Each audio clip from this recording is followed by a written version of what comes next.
In 2002, Cecily von Ziegesar published her novel titled Gossip Girl, a satire about the teenagers of the Upper East Side and the many scandals they're involved with.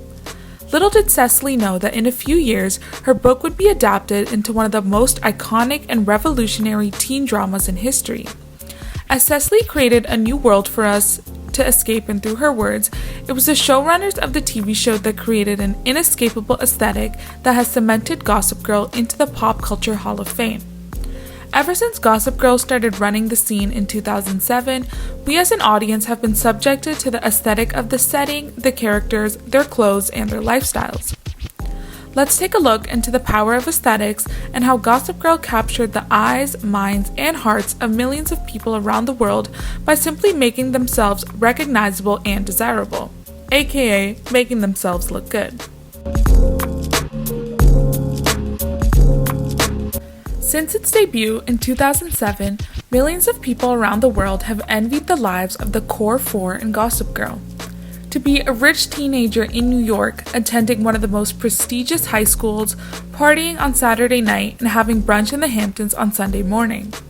And on top of everything, having an anonymous gossip blog reporting on your life like you were a celebrity. Gossip Girl was able to take Cecily's story and turn it into a brand. Gossip Girl was more than just a TV show for teenagers. Its aesthetic, costuming, soundtrack, and setting came together to develop its identity. When you think of Gossip Girl, what kind of images pop into your head? Blair and Serena shopping together, the skyline of New York City, expensive champagne, plaid skirts, cashmere scarves, or maybe pearls. Gossip Girl was able to cultivate its image to be universally recognized 16 years after its initial release. Even now, TikTok is flooded with videos ranging from edits to are you more like Blair or Serena, what Serena would wear in 2023, and videos using Gossip Girl's iconic monologues. To further emphasize my point, I'd never seen a single episode of Gossip Girl until 2019. But even then, I knew about most of the characters, the iconic scenes, the relationships, and of course the aesthetic. I didn't even have to watch the show to know that they were rich kids in New York, Blair and Chuck were together, and Serena and Dan were together. Gossip Girl as a phenomenon was introduced to me years before it was introduced as a TV show. All I knew was the concept and vision. But honestly, that's all I really needed to know anyways. Did I have to watch the entire show to enjoy the scene of Serena and Nate making out to Lady Gaga's paparazzi? Absolutely not. I already knew the cultural significance behind the scene because of its brand. Although the plot of the show went completely downhill after season 1, the aesthetic lived on and still does to this day. One of the most popular aesthetics, accurately named the old money aesthetic, refers to exactly what it is: old money. Money or wealth that has been passed on through generations and exudes class and elegance.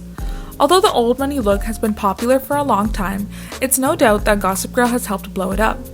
In modern times, the princes and princesses of the world are the ones with the most money and social power. To the average person, riding around in a golf cart sipping on a cocktail feels more attainable than being part of a true monarchy. Thus, using fiction such as Gossip Girl as a form of escapism allowed audiences to adapt the old money aesthetic for themselves to feel a sliver of what Blair and Serena lived through every day, even if it meant replicating simply through the clothes they wore. Characters in Gossip Girl, especially the core four, were the epitome of old money. Being born into ultra-wealthy families alike, the four teens would bond over their love of spending their parents' money. In order to dissect this topic even further, let's take a look at our four main characters: Blair Waldorf, Serena Vanderwoodson, Nate Archibald, and Chuck Bass. Each character had very different personality traits and aesthetics, yet they would all come together to form the heart of Gossip Girl. No matter how different they were in nature, they all fit together like a puzzle piece. The beauty about their aesthetics was you could either identify strictly as one of them, a mix of two of them, or maybe you had a little piece of you in all four of them. Also, I want to assign each character with a modern day aesthetic. Starting with the queen bee herself, she was old money personified. Unlike her partner in crime Serena, Blair was clean and meticulous about her style. often sporting sophisticated looks that included skirts, dresses, headbands, pearls, scarves, long coats, stockings, and Mary Janes. She was very polished yet girly. She had no interest in rebelling against the status quo of the Upper East Side, often embracing a monarchical system to get herself to the top.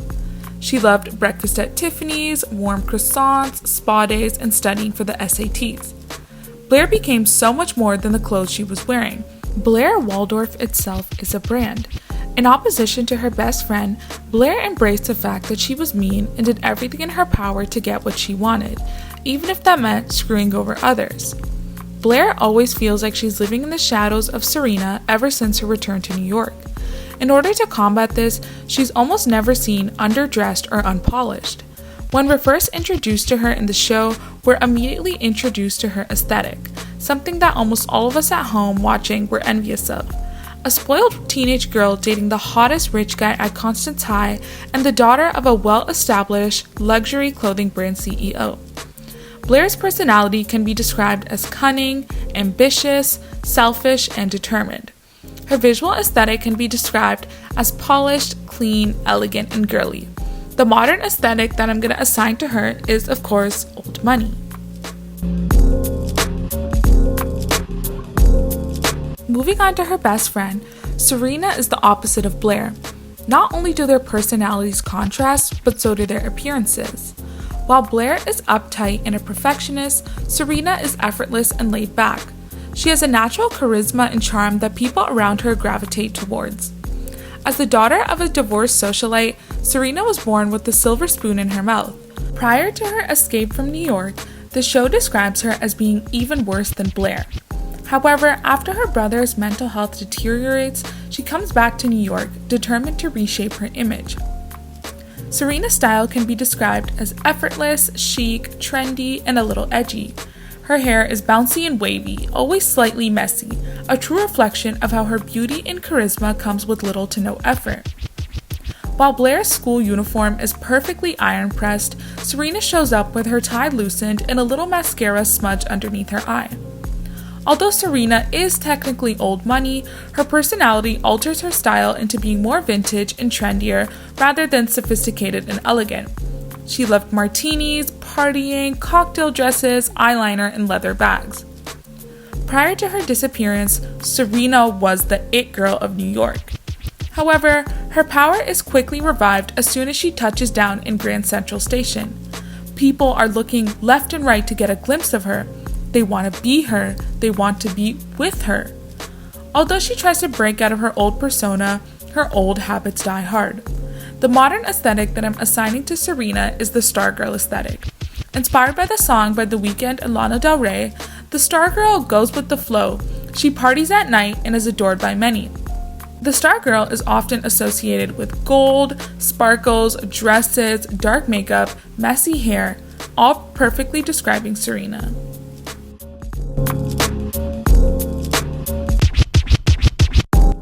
Now, if Serena was the it girl of New York, Nate Archibald was the it boy.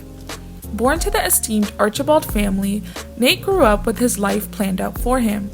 He was told what to do, how to behave, and even who to date. He was already assigned to take over the Archibald business and date the daughter of Eleanor Waldorf, to whom his dad had business relationships with. Nate was very put together, complementing Blair's style. He was clean, handsome, and athletic, being one of Constance's best soccer players. When out and about with his friends, he can be seen wearing khakis, a button-down, or a sweater. At the most prestigious parties in Manhattan, he can be spotted wearing well-tailored suits. Compared to his best friend Chuck, his style is more simplistic and straight to the point. He blends in with the rich folks he surrounds himself with. Nate is one of the more kinder characters on the show, and his storyline follows him trying to navigate his true identity in a world that has already decided his fate. Nate's aesthetic is influenced by rich Ivy League boys and old money, but the aesthetic I'm signing with him is the trust fund baby aesthetic. And I know that it's just another way of saying old money, but the reason why I chose it is because a lot of Nate's story is focused on him trying to figure out what he wants to do. And part of being a trust fund baby is your life will be financially covered no matter what you decide to do or how little you want to work. Charles Bass, the son of Bart Bass, is the epitome of a spoiled rich kid. Not only is he the only child of the successful businessman, but he prides himself on having the Bass name. He doesn't take disrespect from those who are socially lower than him and likes to only associate with people as rich as him. His style differs from his best friend Nate. While Nate plays it safe with basic pieces, Chuck adds his own twist. He's often seen wearing well-tailored suits, button-downs, long trench coats, sweater vests, and well-polished loafers. Chuck's aesthetic drastically changes from season 1 to season 2. In season 1, he wears brighter colors and funkier silhouettes. With his longer, messier hair, season 1 Chuck is the ultimate bad boy. He's very promiscuous, doesn't listen to others, drinks whiskey, and is afraid of developing romantic feelings for Blair. As time goes on, his style becomes more sophisticated to match his character's progression. His aesthetic becomes more neutral-toned and masculine. His hair becomes shorter and he often gels it back. In season 1, Chuck is shown as a lazy guy who doesn't care about school or his career, knowing that he has all the money in the world to do whatever he wants. Unlike Nate, Chuck is bolder with his style choices, his most iconic accessory being his plaid and patchwork scarves. The aesthetics that I'm assigning to Chuck are the Starboy aesthetic and, of course, old money. Chuck's character progression turns him into a leader, a man that is desired by many. Chuck is the epitome of a starboy as he's a womanizer, has millions in his bank account, and dresses the part. If Chuck Bass was real, he'd be sitting in a custom-made Armani suit, sipping on a glass of whiskey, while his other hand holds a cigar, all while smelling like Dior Sauvage.